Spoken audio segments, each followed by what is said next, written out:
How do we talk to and with each other? How do we maybe do less telling? Because communication isn't just about sharing information, it's a two-way street. How do we ask more questions?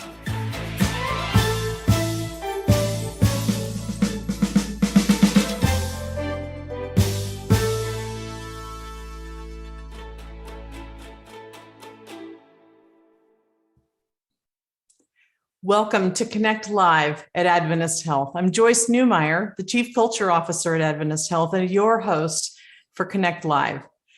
Live this week, Mission Week goes local, functional medicine, and diving into wellness. Mission Week goes local. This year, every hospital will be hosting their own local Mission Week, led by their mission and spiritual care directors.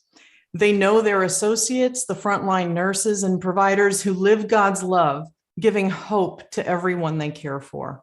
Each director has planned unique experiences with online and on-site moments to remind all of us that the story of our mission is why we exist and will continue to bring hope to all.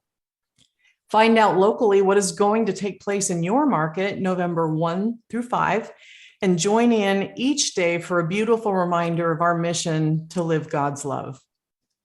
Today, I'm delighted to welcome our guest, Dr. Jeff Egler. Jeff, thank you for joining me. So glad you're here. Joyce, thank you so much for having me. It's a pleasure to be here with you. So you're the medical director for the Inspire Health Center at our system office in Roseville. What exactly is this center? Good question, Joyce.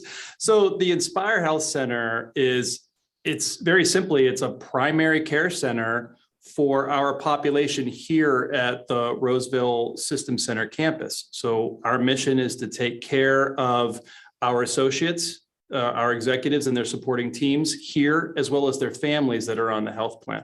But the Inspire Health Center, when we asked the associates when they were consolidating the buildings to build this beautiful center, what do you want in the center? How can we serve you in and through the center? The number one thing that they said was not the Inspire Health Center. It was light.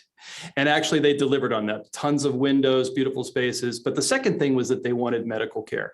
And so the directors thought, well, I think we could do a better job. Let's give them a medical center, but let's make it a wellness center. And let's get back to those Adventist principles and heritage and start really teaching and practicing lifestyle that helps people be more well. It is a beautiful clinic space. So you have training in functional medicine. What exactly is that, and how is it the same or different from family medicine? Sure, the same and different. So what we do is, so think of family medicine as this big piece of the pie. And in family medicine, we take care of all ages, all people, all conditions, male, female health. And in the center of that, right in the middle, is lifestyle medicine. So as family medicine providers, we can utilize all the resources that we have in Western medicine, but focusing on lifestyle medicine, we can really help people get to root cause issues and really help them really reverse, change, or prevent disease. And then functional medicine is actually this bullseye really in the middle. And I really refer to myself as a lifestyle medicine provider now for two reasons. Number one, that meets people where they are. And number two, people don't know what functional medicine is, but lifestyle, it's right there in the name. So functional medicine is really more precision. So when lifestyle changes aren't really helping certain people, and this is a smaller group of people, we can delve in a little bit more deeper. It's macro versus micro. You can start looking at more nutrients and other more microscopic factors that might be important, but the lifestyle medicine really helps us to meet most people where they are and to help them reverse their problems. So I know you're passionate about lifestyle medicine. This is not the first time you and I have talked about this. Yeah. So why is it so important to you, and why should it be important to all of us? Well, it's really important to me because Joyce, it saved my life to be honest. It definitely saved my career. Before I found lifestyle medicine, practicing as a busy provider in a traditional medicine role and academics, quite frankly, I found myself after years unhappy, unfulfilled, and discontent. And it wasn't until I found a different pathway, really through my pursuit of psychology, that introduced me to lifestyle and helped me to be a healthier person. And through that, to be able to incorporate that into my practice. Now, so it changed my life. It made me happy, content, and fulfilled. And there's actually joy in my life now, which wasn't actually even on the table before. But why it should be important to everyone else is because that's available to everyone else as well. And what's really important to know is that 80% of chronic disease, 80% of our hypertension or diabetes or whatever it might be, even cancer, most of this is due to our choices. It's due to our lifestyle. And so we are literally making ourselves sick with our choices. So choices, it seems that everyone knows that we should make better choices and we should live healthier lives, but it's another thing entirely to actually do it. So what are some of the small changes we can all make to live healthier lives? Well, yeah, you're absolutely right. And this is really where this is the crux of the matter, right? Because like you said, we kind of all know what we could or should be doing, but mining that gap between what we say we want to do and what we actually do, that's the opportunity for this work in this space.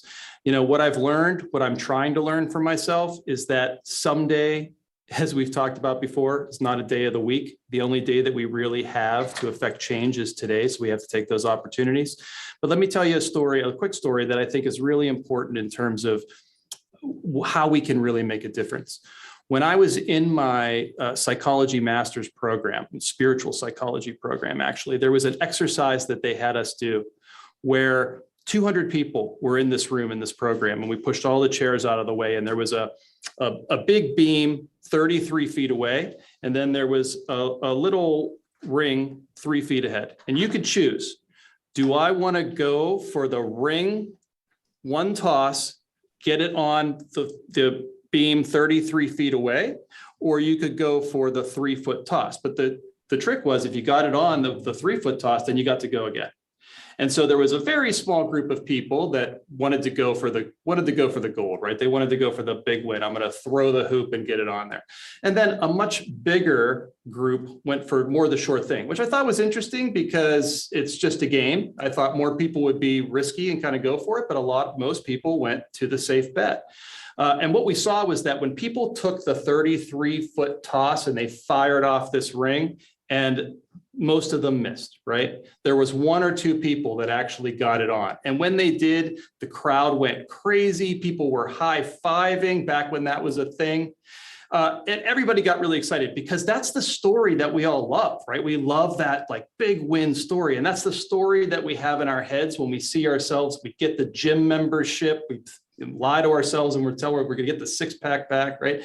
But that's not actually what typically happens. And what actually does work is you take the 3-foot toss, you throw the ring over the little beam 3 foot ahead of you. And then you get to walk up to that and then do another 3-foot toss and another one and another one. And soon you're 33 foot ahead. And you know how many people were successfully able to do that?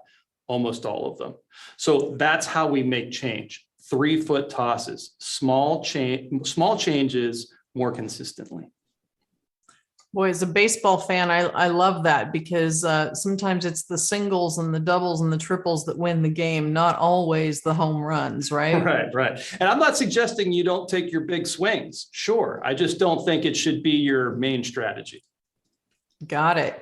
Well, it seems like there are a lot of consistencies between your approach to lifestyle medicine and the Blue Zone Power 9.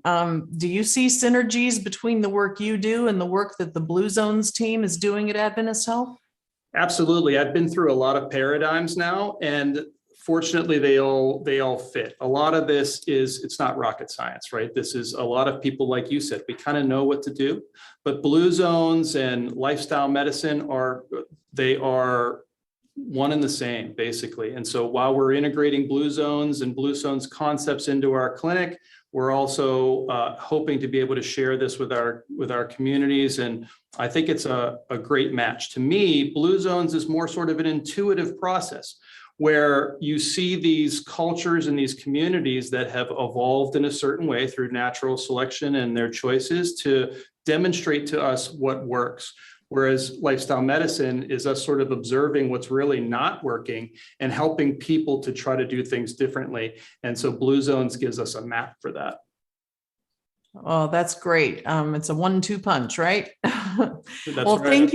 Thank you so much for joining us today. It's been inspiring to hear more about lifestyle medicine and what you're passionate about. So I sure appreciate you being here.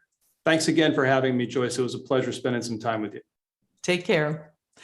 Our final story today is diving into wellness. One nurse followed her dreams right into open waters and found joy and wellness along the way. In addition to serving in the emergency department at Mendocino Coast, Lindy Regan recently fought the swells of San Francisco Bay to place third in her age group at the annual Alcatraz Shark Fest swim. My goodness. Lindy has combined her competitive nature with a love for nature to pursue a hobby that, in her own words, is helping her live a great later half. You can read her story and many others at adventisthealth.org/story. Friends, thanks for connecting live. We'll see you here again next week. Until then, let's be a force for good.